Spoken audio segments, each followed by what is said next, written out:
El Espíritu llevó a Jesús al desierto, donde fue tentado por Satanás durante 40 días. Vivía entre las fieras y los ángeles le servían.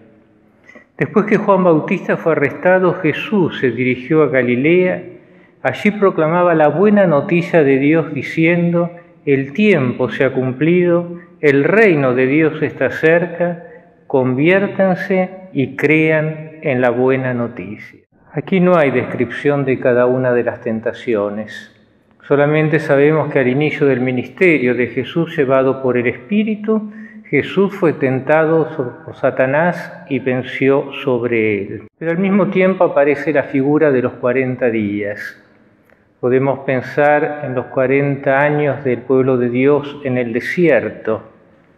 Pero aquellos que estudian dicen que hay una coincidencia aquí con la literatura intertestamentaria, esa literatura judía que se enmarca entre la conclusión del Antiguo Testamento y la redacción del Nuevo Testamento.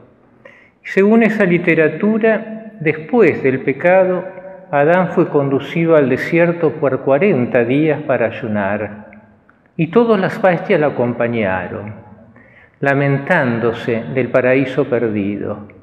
Y al concluir los 40 días, Satanás nuevamente se presentó para tentarlo a Adán.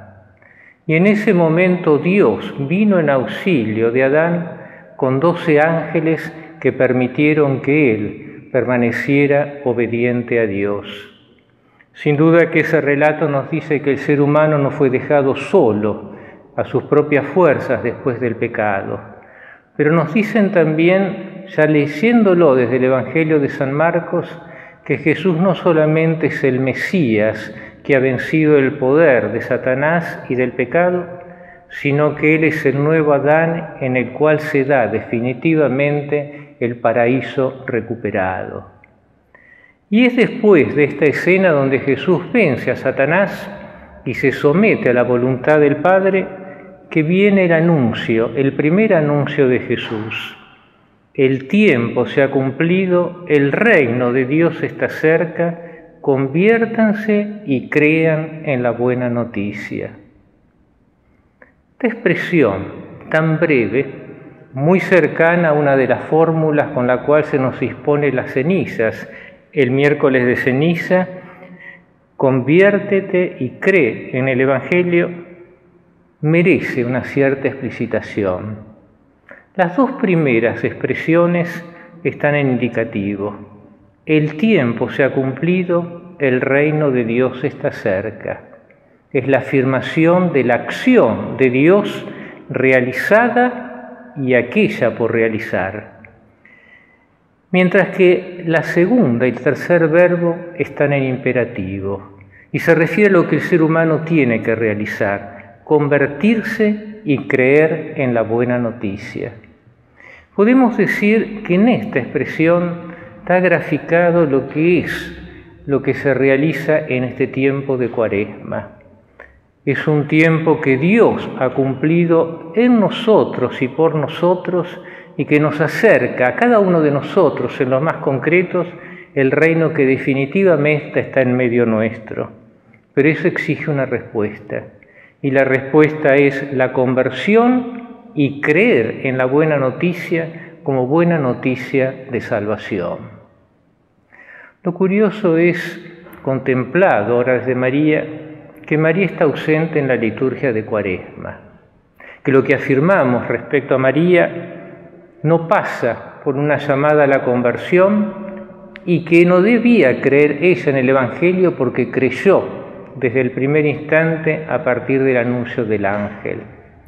Sin embargo, la primera afirmación del mensaje de Jesús en Marcos nos hace pensar en ese otro texto de la carta a los Gálatas, en la plenitud de los tiempos, es decir, en el tiempo que según Dios se ha cumplido, el Hijo de Dios nació bajo la ley y nació de una mujer.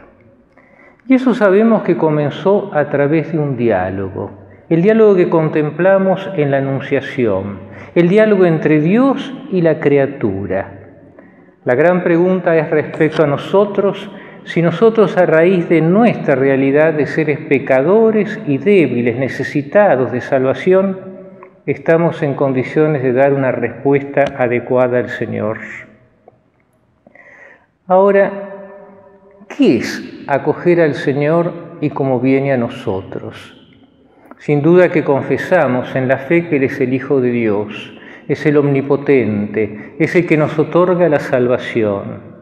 Sin embargo, la historia de la salvación se ha dado a través del misterio de la encarnación, es decir, el Dios que se hizo carne y que todo su proyecto lo realiza en una inconcebible unidad de plenitud y de nada, de pobreza y de riqueza, de divinidad y de humanidad.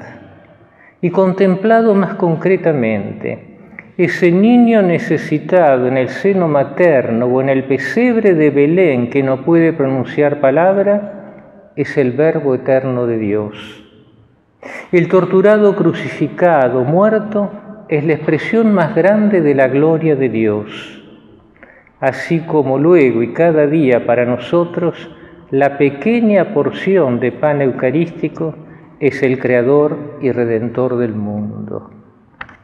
En ese diálogo de la Anunciación, ciertamente María se dejó cubrir por la sombra del Altísimo y concibió en su corazón por la fe y en sus entrañas, en la carne, la palabra de Dios. Pero no concibió al Todopoderoso, sino, según las Escrituras y las lecturas de Pablo, aquel que no conservó celosamente su condición divina, sino que por nosotros se anonadó, haciéndose carne y sufriendo una muerte y muerte de cruz. Volveremos a encontrarnos con María al proclamar la pasión, según San Juan, el Viernes Santo. Será simplemente un momento más en la realización de la obra de Jesús, aquella que María ya impacientemente contemplaba en las bodas de Caná, pero es la hora definitiva de Jesús. Ahora, para llegar a esas horas, ¿qué es lo que nos dice el misterio de María? En primer lugar, nos dice que si ella es la madre del Hijo de Dios y toda ella es relativa a su Hijo, no es solamente relativa por la divinidad inconmensurable que acogió en su entraña, sino también cómo ese misterio se realizó en el anonadamiento, el sufrimiento y la muerte. Ella se asoció plenamente al plan de Dios y lo aceptó.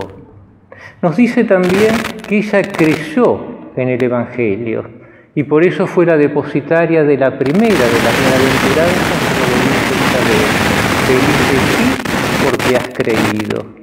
O también forma parte de esa familia de Jesús que no está constituida por los vínculos de la carne y de la sangre, sino de aquellos que realizan la voluntad de Dios. Y esto significó en María abrazar totalmente el misterio de su Hijo, viviendo ella también ese momento de anonadamiento como la propia pasión, y donde quizá ella alumbró una realidad todavía más plena y profunda, que es la del cuerpo íntegro de Cristo, que es la Iglesia.